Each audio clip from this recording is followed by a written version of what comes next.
All right, so let's dive into this. Close your eyes for a sec. Imagine, just imagine a medieval book being made. What do you see? Is it a quill scratching on parchment? Maybe like a lone monk hunched over his work in like a dimly lit scriptorium? I mean, that's usually the picture that pops into my head. But you know what? It turns out that image, well, it's evocative and all, but it really only tells like a tiny part of the story. Yeah, that's a great point. It's interesting how that particular image has really sort of stuck with us when we think about the Middle Ages, right? I mean, it speaks to this idea of like dedication, the careful preservation of knowledge and all that. But when you actually look at medieval writing culture, it was way more diverse and honestly much more surprising than that one image suggests. Exactly. And that's exactly what we're going to explore today. The unexpected stuff, the hidden layers, all the things that we usually kind of skip over. We've got some really fascinating information here that'll make you completely rethink some of your basic assumptions about like who was writing, what they were writing on, and even what languages they were using. Right. So today, we're aiming to give you a much richer, more nuanced picture of medieval literacy. And it's important to remember that our understanding of all this is built on fragments, right? Surviving manuscripts, archaeological finds, even like tiny notes scribbled in the margins of old books. Each piece is like a small window into the past, and when we put them all together, we start to see these really interesting patterns emerge. So let's start with something that really kind of blew my mind. I always just kind of assumed, I guess, that the medieval Bible was like a direct descendant of the original Hebrew and Greek texts. But it turns out there was a pretty big detour along the way. Right. That's a huge point. One really important thing to keep in mind is the just overwhelming dominance of the Latin Vulgate in Western Europe for centuries.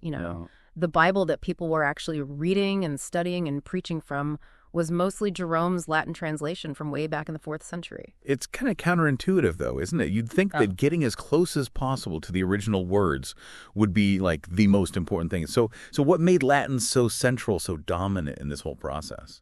Well, you got to look at the bigger picture. Latin, at that time, it carried so much weight. I mean, it was a language of the Roman Empire, the language of law and administration, and more it became the language of the church. So it had this kind of like historical authority, a spiritual authority. You know what I mean? It basically became like the sacred language of the medieval West. So the key thing here isn't just that the Bible was in Latin, but that for centuries, people's understanding of Scripture was filtered through this very specific translation. And you can imagine how that might have changed some of the nuances from the original text. It's a pretty big intellectual bottleneck, if you think about it. So the original Hebrew and Greek texts were, well, I guess they were less accessible, less important to most people, even a lot of people within the church itself. Exactly. For the vast majority of folks, even a lot of the clergy, reading Hebrew or Greek was just completely beyond them. They might have understood that those were the original languages, but practically speaking, the Latin Vulgate was the version everyone used and considered authoritative, and that led to this perception of the original texts as being, I don't know, maybe less important for daily religious life. And that had some real tangible consequences, right? Like what happened with the name of God? Oh, absolutely. This is really fascinating, actually. So you have the Hebrew Tetragrammaton, JHWH, which in Jewish tradition was super sacred, almost unspeakable. But in the Latin Vulgate, it was replaced with Dominus, which just means the Lord. And then that Latin term gets carried into other languages like Old High German. So you have this whole layering of translations happening where the original linguistic and theological meanings could get, maybe accidentally shifted or even lost altogether. It makes you wonder if scholars at the time noticed these shifts in meaning. Were there debates about this? It's a really interesting question about how interpretations might have changed over time based on the language people were using. It shows you how much language itself can shape how we understand something as fundamental as, like, religion. Mm-hmm. And speaking of language, it wasn't static back then either, right? I mean, you couldn't just travel back 1,000 years and expect to have a casual conversation in Old High German. Oh, not at all. Languages in the Middle Ages were constantly evolving. Take Old High German, for example, which people were speaking and writing roughly between the 8th and 11th centuries. If you could hear it today, it would sound totally different from modern German. The grammar, the words, even the pronunciation were all in flux. So when we look at primary sources from this period, It's not enough to just know the words. You have to understand that the grammar and even the meanings could be subtly but significantly different from later versions of the language. It takes a real expert to understand them accurately. And even the alphabet itself was changing, right? Wasn't it? Absolutely. You know, the letter W, for example, it didn't even exist as a separate letter in early medieval writing. It actually developed later from joining two E's together. That's why in English we still call it W. It's a small detail, but it shows you how written language was constantly evolving, right? And it emphasizes that writing wasn't something everyone knew how to do back then. Right, right. It wasn't like everyone had access to paper and pens or whatever they used back then. Writing was kind of exclusive, wasn't it? Very much so. Literacy was mostly limited to the educated elite, and in the medieval world, education was tied to power structures, mainly the church and royal courts. Those were the institutions that had the resources and the need for writing. Which brings us to, like, the physical stuff, the materials. I mean, can you imagine how different it must have been to write before paper was widely available? Oh, the limitations were huge. Parchment, which they made from animal skins, was incredibly labor-intensive and expensive to make. Think about the process. Preparing the skins, stretching and scraping them. It was a huge investment of time and effort. Every single sheet was precious. Imagine having to kill and process an animal just to have something to write on. It really makes you appreciate the value they placed on the written word. And then eventually paper came along. Yeah, but much later in the Middle Ages, and it actually came through the Arab world. At first, paper was seen as maybe less prestigious than parchment. But over time, as it became more common, it had a profound impact on writing, even if it didn't immediately make it a skill that everyone had. So because materials were so rare and expensive, writing itself was this, valuable privilege that only a few people had access to. It wasn't just about knowing how to write. It was about having the materials to write on in the first place. Exactly. And the audience for writing was similarly limited. We're talking about small circles within those main writing centers, like monasteries and the places where bishops had their headquarters, and of course the royal courts. This is so different from how we think about education today, right? Where, at least in theory, everyone should be able to learn to read and write. And these centers weren't just places where old books sat and collected dust, right?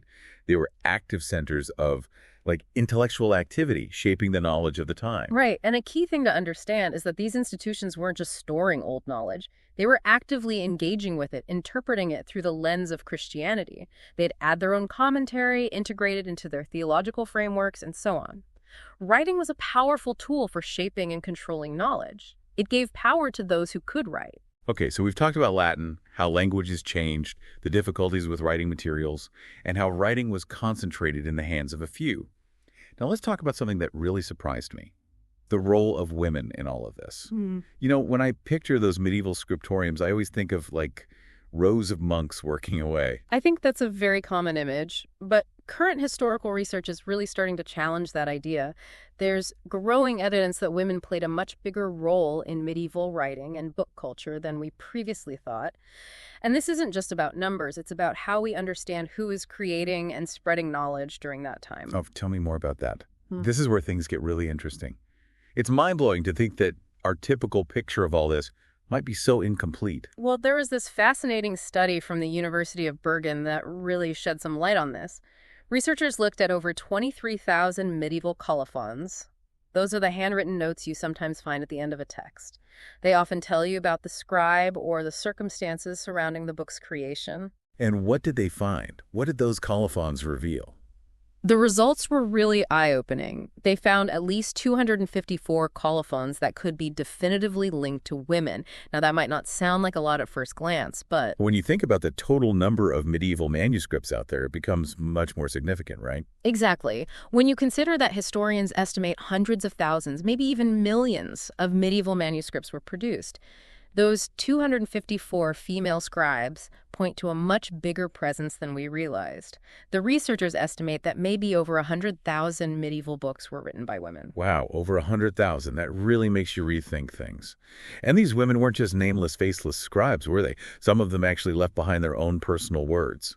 Yeah, they did. There's this really touching example, Birgitta Sigfusdottir, a Norwegian nun from the 15th century. She wrote this inscription in a psalter, and it's so humble, but also so powerful. She wrote, "I have written this psalter, if not as well as I should. Pray for me, a sinner." It's like hearing a voice directly from the past. It makes that time period, which can feel so distant, suddenly seem so much more human, and it gives us a direct connection to this woman who actually created this book. That's incredible. You can almost sense her personality, her dedication to her work. And she wasn't alone, was she? I mean, there were other ways that women identified themselves as scribes. Oh, yeah. Lots of other female scribes used terms like scriptrix, which is like the female version of scribe in Latin, or even just sorrel, which means sister. Maybe these were less noticeable forms of signature, not as obvious as writing your full name, but there's still clear evidence that women were involved in this work. They might not have gotten the same recognition in the historical record, but they were there. It seems like what was missing wasn't the women themselves, but just the awareness, the recognition of what they contributed. Precisely. The historical records that we have often reflect the biases of the people who had the power to write them. And for a long time, those people were mostly men. But the physical evidence, the manuscripts and colophons, tell a different story. It's clear that there were educated women who were active participants in the intellectual life of the Middle Ages, writing, copying, even illustrating texts. And it doesn't sound like this was all happening in those grand, well-documented monastic scriptoriums that we usually imagine, right? A lot of this seems to have been happening in more hidden spaces, maybe in smaller religious communities that included women, or even just in less formal settings. Their work might not have made it into the official historical accounts, but it had a real impact on the way knowledge was shared and passed on. It makes you wonder about the networks these women had, the communities they built around books. It does. It really does. Makes you think about all the hidden histories that are still out there waiting to be discovered. Exactly. And research is starting to uncover evidence of these networks of female scribes, monastic book communities that involved women, and their contributions to both Latin and vernacular literature. It's a really exciting area of medieval studies that's being reevaluated right now. So we started with this image of a solitary monk, and we're ending with a much more complex and honestly much more inclusive picture.